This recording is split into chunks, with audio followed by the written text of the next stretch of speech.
Hi guys, my name is Mitesh and welcome to my YouTube channel.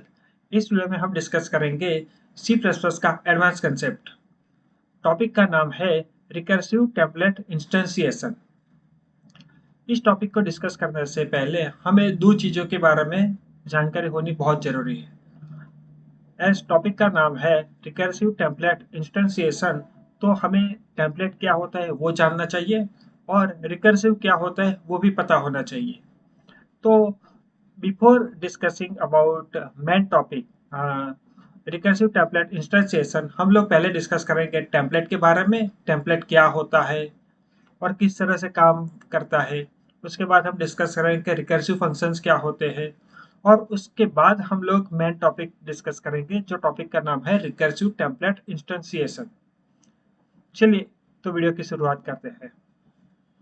चलिए हम पहले discuss करते हैं टेम्पलेट क्या होता है। कंसिडर करो आप एक फंक्शन लिख रहे हो एडिशन का।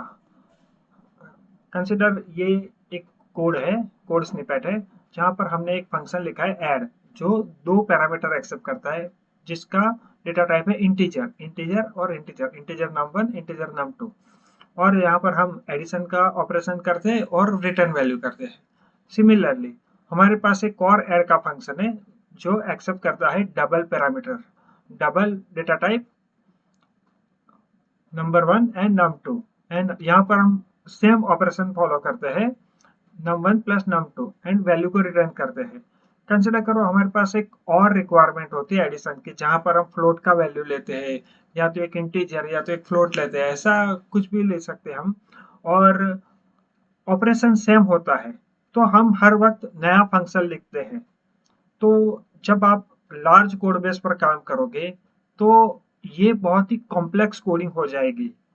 तो इसको रिमूव करने के लिए सी प्लस प्लस के अंदर एक कंसेप्ट है जिसको बोलते हैं टेम्पलेट। तो वो कंसेप्ट के अंदर क्या होता है कि हम लोग एक जेनरिक फंक्शन बना लेते हैं। टेम्पलेट अलाउज, टेम्पलेट क्या प्रोवाइड करता है, हमको परमिशन देता है कि आप एक जेनरिक फंक्शन बनाओ या तो जेनरिक क्लास बनाओ जो वर्क करेगा सभी डेटा टाइप्स के लिए। तो यहाँ पर हमने एक टेम्पलेट फंक्शन बनाया है ऐड करके, जो टेम्पलेट का आर्ग्यूमेंट लेता है, टी ए टी बी, ये टेम्पलेट है।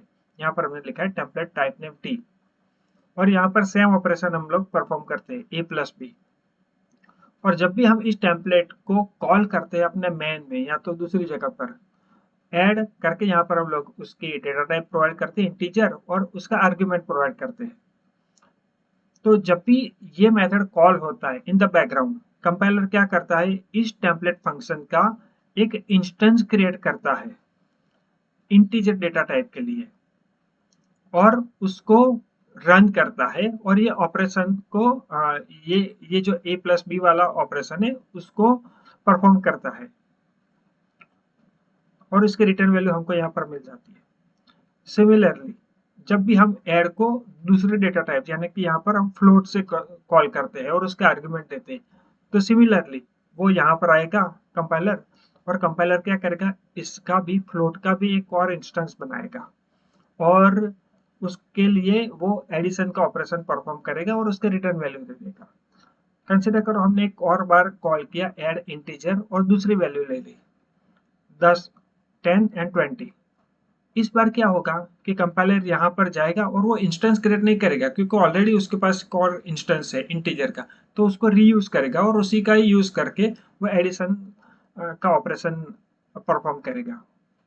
ठीक है, तो हर एक डेटा टाइप के लिए जब भी हम पास करते हैं तो कंपाइलर बैकग्राउंड के अंदर जाकर फंक्शन, उस टेम्पलेट फंक्शन का इंस्टेंस क्रिएट करता है और उसको यूज करता है और उसके पर एक्शन लेता है।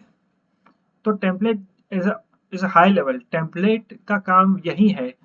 टेम्पलेट एक जेनरिक फंक्शन है, या तो हम टेम्पलेट के थ्रू जेनरिक फंक्शन या क्लास बना सकते हैं जो ऑपरेट कर सकते हैं डिफरेंट डेटा टाइप के लिए, जैसे यहाँ पर हमने किया है। यही अभी तक का कंसेप्ट हमको इतना याद रखना है अपने मेन टॉपिक को समझने के लिए। अभी हम डिस्कस करते हैं रिकर्सन। रिकर्सन का मतलब क्या होता है कि फंक्शन कॉल इटसेल्फ, यानी कि फंक्शन खुद को ही कॉल करेगा।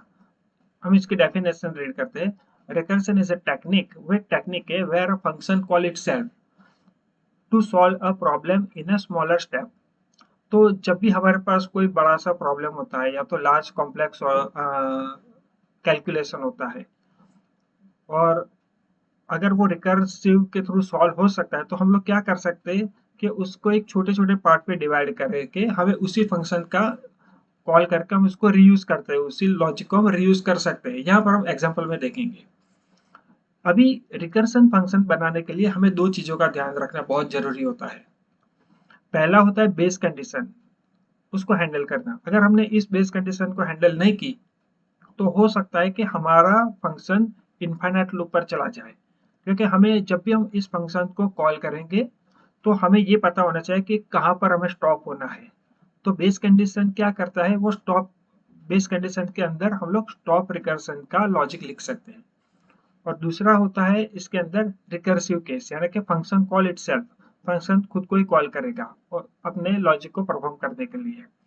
तो कंसिडर करिए ये कोड स्निपेट यहाँ पर फैक्टोरियल का है, ठीक है। यहाँ पर हम लोगों ने एक इंटीजर पैरामीटर रखा है n, और ये बेस कंडीशन है। एंड जब भी n इज इक्वल टू 0 आएगा तो हम लोग यहाँ पर रिटर्न बंद कर देंगे, इसको बेस कंडीशन बोलते हैं। यहाँ पर अपना हमारा जो सेल्फ कॉलिंग होता है वो स्टॉप हो जाता है। यहाँ पर हम लोग अपने आप को कॉल, यानी कि ये फैक्टोरियल अपने आप को कॉल नहीं करता है, बल्कि अगर n नॉट इज जीरो, अगर n जीरो नहीं है तो n इज इक्वल टू, यहाँ पर देखिए ये हमने एक रिकर्सिव केस लिखा है, यहाँ पर factorial call itself with a different value n-1 यहाँ पर। तो जैसे हम लोग ये फैक्टोरियल 5 को कॉल करते हैं तो यहाँ पर इस तरह से कॉल होता है। पहले 5 यहाँ पर आएगा, यहाँ पर जाकर हम लोग यहाँ से 5 पास किया है, यहाँ पर आएगा 5, n is not equal to 0 तो यहाँ पर आएगा n 5 into factorial n-1, that means 5-1 4 आया। और वो फिर से कॉल करेगा यहाँ पर 4 इंटू 3 फैक्टोरियल 2, ऐसे करके जैसे यहाँ पर 0 आ गया यहाँ पर, तो ये n इज इक्वल टू 0 आ गया, तो यहाँ पर रिटर्न 1 करेगा। और एट द एंड वो ऐसे लॉजिक ऐसे कैलकुलेशन करेगा, 5 into 4 into 3 into 2 into 1 into 1, और ये इसका आंसर आएगा। अगर हम इस कोड को देखें तो वो क्या करता है, अपने आप को ही कॉल करता रहता है फैक्टोरियल, जब तक वो 0 नहीं पहुंच जाता है तब तक, और वो कैलकुलेट करता है ऑपरेशन को। तो रिकर्सन का लॉजिक यही है। अभी हम डिस्कस करते हैं एक मैन लॉजिक, जो अपना मेन टॉपिक है उसके बारे में। मेन टॉपिक है अपना रिकर्सिव टेम्पलेट इंस्टेंसिएशन। वो क्या होता है, तो रिकर्सिव टेम्पलेट इंस्टेंसिएशन ये एक टेक्निक है टेम्पलेट मेटा प्रोग्रामिंग के लिए। सी प्लस प्लस के अंदर टेम्पलेट मेटा प्रोग्रामिंग की एक टेक्निक है। कैसा होता है कि जब भी हम रिकर्सिव टेम्पलेट लिखते हैं तो वो कंपाइल टाइम पर एग्जीक्यूट होता है, उसका जो भी कंप्यूटेशन होता है कंपाइल टाइम पर होता है। तो कंसिडर करो हमारा ये कोड स्निपेट, यहाँ पर हम लोगों ने टेम्पलेट भी यूज किया है और रिकर्सन भी यूज किया है, ठीक है। तो पहले हम इसके डेफिनेशन को रीड करते हैं। Recursive template instantiation is a technique in C plus plus template meta programming that enables compile time और कंप्यूटेशन, यानी कि वो हमेशा कंपाइल टाइम पर ही वर्क होगा, वो कभी भी रन टाइम पर वर्क नहीं होता है। जो भी कंप्यूटेशन होगा वो कंपाइल टाइम पर होगा। बल्कि जो हमने पहले डिस्कस किया था ये रिकर्सन, वो रन टाइम पर होता है, यानी कि जब भी हम प्रोग्राम को एग्जीक्यूट करेंगे, रन करेंगे, तब तब ये जाके लॉजिक कॉल होगा और वो ये कंप्यूटेशन होगा। रिकर्सिव टेम्पलेट इंस्टेंसिएशन के अंदर ऐसा नहीं होता है, वो होता है कंपाइल टाइम पर। वो जब भी हम अपने कोड को कंपाइल करने के रखते हैं तभी ये उसको पता चल जाता है कि उसको क्या करना है, उसको कहाँ कौन सा कंप्यूटेशन करना है। तो ये एक बेसिक डिफरेंस है रिकर्सिव टेम्पलेट इंस्टेंसिएशन में और रेगुलर रिकर्सन में। और एक और चीज है कि जब भी हम इस फैक्टोरियल फंक्शन को कॉल करेंगे, या तो जब भी हम रिकर्सिव फंक्शन को कॉल करेंगे, तो जब भी हम वैल्यू पास करेंगे तो हर वैल्यू के ऊपर वो एक नया इंस्टेंस क्रिएट करेगा। हमने यहाँ पर देखा है कि जब भी हम इंटीजर प्रोवाइड करते हैं तो बैकग्राउंड के अंदर इंस्टेंस क्रिएट करता है, वैसे ही यहाँ पर जब भी हम रिकर्सिव कॉल करेंगे तो हर एक वैल्यू के लिए कंपाइलर एक नया इंस्टेंस क्रिएट करेगा, वो भी कंपाइल टाइम पर। और वो उसको यूज करेगा अपने कंप्यूटेशन के लिए। हम पूरा लॉजिक इस एग्जांपल के थ्रू डिस्कस कर देंगे। अब ये रिकर्सिव फंक्शन भी है, तो हमें दो बेस कंडीशन हमेशा याद रखनी चाहिए, एक बेस कंडीशन और रिकर्सिव केस। बेस केस क्या होता है वो हमने ऑलरेडी डिस्कस किया है। बेस केस के अंदर होता है कि हमें उस इनफाइनाइट लूप को ब्रेक करना है, यानी कि हमें एक बेस केस को हैंडल करना है जहां पर हम अपने रिकर्सन कॉल को ब्रेक करें। और दूसरा होता है रिकर्सिव केस, यानी कि हमें अपने कॉल रिकर्सिव कॉल यानी कि ये जो खुद को कॉल करेगा, जो फंक्शन खुद को कॉल करेगा उसको बोलते हैं recursive case. The template calls itself with a modifier parameter, उसके पास जस्ट न्यू वैल्यू होगी। और इस पूरा रिकर्सिव टेम्पलेट इंस्टेंसिएशन का मेन लॉजिक है कि वो कंपाइल टाइम पर कंप्यूटेशन करता है, रन टाइम पर नहीं करता है। ये एक मेन कंसेप्ट यहाँ पर हमको याद रखने की जरूरत है। हम इस कोड को देखते हैं। यहाँ पर हम लोगों ने एक टेम्पलेट लिखा है, टेम्पलेट क्लास, इंटीजर एन लिया है, क्लास फैक्टोरियल, और यहाँ पर हम एन इंटू, यहाँ पर देखिए हम रिकर्सिवली कॉल कर रहे हैं इसको n-1, करेक्ट। और जैसे ही अपना बेस कंडीशन, ये बेस कंडीशन है, जीरो आ जाता है, ये अपना बेस कंडीशन है, टेम्पलेट क्लास फैक्टोरियल जीरो, तो हम लोग डायरेक्टली 1 रिटर्न करते हैं। यहाँ पर हम इसको मैन में इस तरह से कॉल कर सकते हैं, यूज कर सकते हैं। फैक्टोरियल, यहाँ पर हम लोगों ने 5 वैल्यू दिया है, और जैसे हम इसको कॉल करते हैं, हम इसको रन, कंपाइलर जब भी इसको कंपाइल करता है, जब ये मैन को कंपाइल करेगा तो ये यहाँ पर जाएगा, 5 यहाँ पर आएगा, 5 यहाँ पर आएगा, और 5-1 करेगा। लेकिन यहाँ पर जैसे ये इसको कॉल करेगा, 5 कॉल करेगा, तो जैसे मैंने आपको बताया कि रिकर्सिव टेम्पलेट के अंदर वो एक इंस्टेंस क्रिएट करता है, कंपाइलर बैकग्राउंड के अंदर एक इंस्टेंस क्रिएट करता है, यानी कि हमारे लिए 5 के लिए एक इंस्टेंस क्रिएट हुआ, ठीक है। फिर वो कैलकुलेशन करेगा यहाँ पर कंपाइल टाइम पर, 5 इंटू फैक्टोरियल 5-1, यहाँ पर 4 आएगा, 4 को फिर से कॉल करेगा। जैसे ही वो 4 को कॉल करेगा कि यानी कि एक और नया इंस्टेंस क्रिएट होगा, वो भी कंपाइल टाइम पर, यहाँ पर 4 आएगा, इंटू फैक्टोरियल 4-1, 3, यानी कि 3 जब ये कॉल करेगा फिर से, तो यहाँ पर एक और इंस्टेंस क्रिएट करेगा कंपाइलर, यानी कि हर वक्त जब भी ये अपने आप को कॉल करेगा एक और इंस्टेंस क्रिएट करेगा। इसीलिए ये यहाँ पर इसका इम्पोर्टेंट ये है कि ये कंपाइल टाइम पर परफॉर्म होता है, ये इंस्टेंस क्रिएशन। ये हमारे दूसरी स्लाइड के अंदर ये सब कुछ हमने एक्सप्लेन किया है। जैसे हमने फैक्टोरियल 5 वैल्यू 5 यहाँ पर दिया, यहाँ पर जाकर 5 इंटू फैक्टोरियल 5-1 4, उसने एक नया इंस्टेंस क्रिएट, वैसे यहाँ पर जाएगा। पूरा कैलकुलेशन इसी तरह से होता है। ये एक्जेक्टली उसी तरह से वर्क होता है जो हमने नॉर्मल रिकर्सन फंक्शन के होता है। लेकिन रिकर्सन, जो रेगुलर रिकर्सन होता है वो रन टाइम पर होता है, पर ये जो रिकर्सन होता है, रिकर्सिव टेम्पलेट इंस्टेंसिएशन, वो होता है कंपाइल टाइम पर। ये एक बेसिक डिफरेंस है। यहाँ पर हम लोगों ने कवर किया है difference between template recursion and run time recursion. जैसे एग्जीक्यूशन टाइम, टेम्पलेट रिकर्सन पूरा पूरा होता है computed compile time, compile time पर ये पूरा कंप्यूट हो जाता है। जब भी हम कोड को कंपाइल करते हैं तभी वो अपने फंक्शंस को रिजॉल्व कर लेता है। बल्कि रन टाइम जो रेगुलर रिकर्सन होता है वो रन टाइम पर होता है सब। यहाँ पर कोई ओवरहेड नहीं होता है क्योंकि सब कुछ कंपाइल टाइम पर ही हो चुका होता है। बल्कि रेगुलर रिकर्सन के अंदर ओवरहेड रन टाइम पर मिलता है हमको, उस वक्त पर सीपीयू साइकिल थोड़ा ज्यादा चल जाता है। यहाँ पर हमें कंपाइल टाइम एरर डिटेक्शन होता है, यहाँ पर हमें रन टाइम पर एरर डिटेक्शन होता है। एक लिमिटेशन टेम्पलेट रिकर्सन के अंदर ये है कि हमें एक हार्ड कोड वैल्यू प्रोवाइड करनी पड़ती है, यहाँ पर हम यूजर स्पेसिफिक वैल्यू प्रोवाइड नहीं कर सकते, ऐसा है। तो ये एक प्रॉब्लम है in terms of recursive template instantiation. बल्कि रन टाइम के अंदर ऐसा नहीं होता है, ये थोड़ा सा फ्लेक्सिबल होता है। हम लोग यूजर से वैल्यू आस्क कर सकते हैं और हम उसको यूज कर सकते हैं उस वैल्यू को अपने रिकर्सन लॉजिक के लिए। ये एक डिफरेंस है।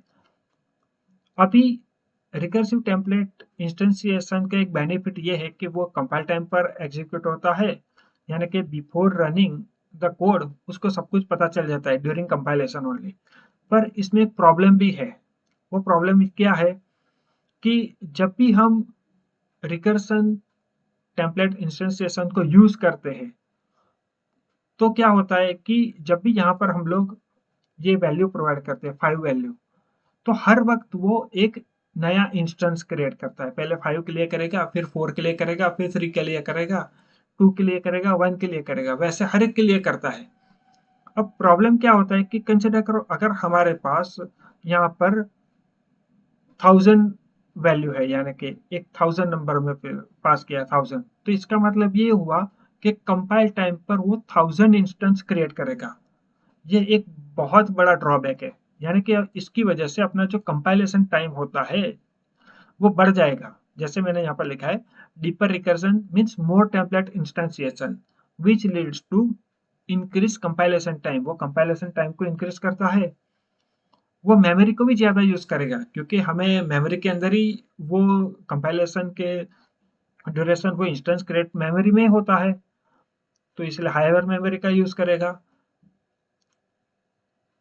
तीसरा प्रॉब्लम ये है कि कुछ-कुछ कंपाइलर होते हैं, वो थ्रेशोल्ड प्रोवाइड करते हैं कि मुझको कुछ कंपाइलर होते हैं वो थ्रेशोल्ड प्रोवाइड करते हैं, यानी कि अगर मेरा रिकर्सन 500 से ज़्यादा हो गया, फॉर एग्जांपल 500 से ज़्यादा हो गया, तो मैं कंपाइलर एरर थ्रो करेगा। तो कंसिडर करो मैंने यहाँ पर 1000 वैल्यू दे दी, तो यहाँ पर मेरे को कंपाइलेशन एरर भी आ सकती है, वो भी एक ड्रॉबैक है कंपाइल टाइम पर। तो ऐसे हमारे पास प्रॉब्लम है जब भी हम रिकर्सिव टेम्पलेट इंस्टेंसिएशन का यूज करते हैं। वो एक्सेसिव टेम्पलेट इंस्टेंसिएशन क्रिएट करता है, टू मेनी इंस्टेंस क्रिएट करता है, हर एक वैल्यू के लिए एक नया इंस्टेंस, जो कभी कभी फिजिबल नहीं होता है। ये एक सबसे बड़ा ड्रॉबैक है। उसका एक एडवांटेजेस है क्योंकि वो कंपाइल टाइम पर होता है, पर इसका ड्रॉबैक है कि वो बहुत उसका कंपाइल टाइम बहुत ज़्यादा होता है अगर हमने वैल्यू बहुत ज़्यादा दे दी तो। इसी प्रॉब्लम को सॉल्व करने के लिए हमारे पास C++11 के अंदर एक नया कंसेप्ट भी यूज़ किया है।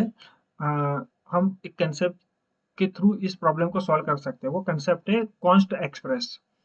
कंसिडर करो अगर अगर आप C++11 का यूज़ कर रहे हो, आपने कॉन्स्ट एक्सप्रेस के बारे में ज़रूर जानते होंगे। ये कंपाइल टाइम पर जनरली कंपाइल टाइम पर वर्क करता है। अगर हमने उसका फंक्शन बना दिया, कंसिडर करो हमने एक फैक्टोरियल फंक्शन दिया, सेम फैक्टोरियल फंक्शन हम लिख रहे हैं, पर इस बार हम कॉन्स्ट एक्सप्रेस का यूज़ कर रहे हैं। यहाँ पर मैंने कॉन्स्ट एक्सप्रेस फैक्टोरियल फंक्शन बनाया, रिकर्सन फंक्शन ही है ये भी। यहाँ पर हमने बेस केस कंडीशन डिस्कस की है, n इज इक्वल टू 0 तो 1 आएगा। अगर n की वैल्यू 0 से ज़्यादा है तो यहाँ पर वो खुद को कॉल करेगा। अब कॉन्स्ट एक्सप्रेस हमको पता है कि वो कंपाइल टाइम पर जनरली कॉल होता है। तो कंसिडर करो मैंने मैन के अंदर यहाँ पर एक वैल्यू पास की फैक्टोरियल 5। यहाँ पर जब भी इस कोड को हम कंपाइल करेंगे, कंपाइलर क्या करेगा, इस फैक्टोरियल में जाएगा और हर एक इस इस एक्सप्रेशन को सॉल्व करने का ट्राई करेगा। लेकिन एक एडवांटेज इसमें ये होता है कि ये हर इस बार वो कोई इंस्टेंस क्रिएट नहीं करेगा इन द बैकग्राउंड। बैकग्राउंड के अंदर कोई इंस्टेंस क्रिएट नहीं करता है, जैसे यहाँ पर करता था। हम लोग क्यों रिकर्सिव टेम्पलेट इंस्टेंसिएशन का यूज करते थे? क्योंकि हमें सब कुछ कंपाइल टाइम पर ही चाहिए था, इसके लिए हम लोग यूज करते थे रिकर्सिव टेम्पलेट इंस्टेंसिएशन। पर जब हमारे पास ये आ गया, हम सिमिलर फीचर हम कॉन्स्ट एक्सप्रेस के थ्रू भी प्रोवाइड कर सकते हैं। एक बेनिफिट इसमें ये होता है कि हम बैकग्राउंड के अंदर कोई एक्स्ट्रा, और हमको जैसे हमने डिस्कस किया था कि हम बहुत ज़्यादा इंस्टेंस को क्रिएट नहीं करते in case of const express. पर जब भी हम रिकर्सिव टेम्पलेट का यूज़ करते हैं तो यहाँ पर हम लोग हर वैल्यू के लिए एक इंस्टेंस क्रिएट करते हैं। वो कॉन्स्ट एक्सप्रेस के अंदर वो कंडीशन नहीं होती है, हम ऐसा कोई भी इंस्टेंस बैकग्राउंड में क्रिएट नहीं करते। इसलिए रिकर्सिव टेम्पलेट इंस्टेंस से काफ़ी अच्छा है। अगर जब भी हमको यूज़ करना हो ऐसे कंपाइल टाइम प्रॉब्लम सॉल्व करने के लिए फैक्टर रिकर्सन का, तो हमें कॉन्स्ट एक्सप्रेस फंक्शन बनाकर हमें उसको यूज़ कर सकते हैं। अब इसको कंपाइल टाइम भी हो सकता है, अगर हमने इस वैल्यू को 5 वैल्यू को यूज़र से इनपुट ली तो वो रन टाइम भी बन सकता है। तो ये दोनों कंडीशन में वर्क हो सकता है। कॉन्स्ट एक्सप्रेस जो रिकर्सन फंक्शन होते हैं वो कंपाइल टाइम भी वर्क हो सकता है और रन टाइम भी वर्क हो सकता है। तो ट्राई करो कि जब भी आप C++11 या तो उसका लेटर वाला यूज कर रहे हो कंपाइलर, तो कॉन्स्ट एक्सप्रेस फंक्शन का यूज करो instead of recursive template instantiation. I hope आपको ये वीडियो समझ में आया होगा। अगर आपको ये वीडियो अच्छा लगा हो तो please like, share and subscribe my channel. Thank you.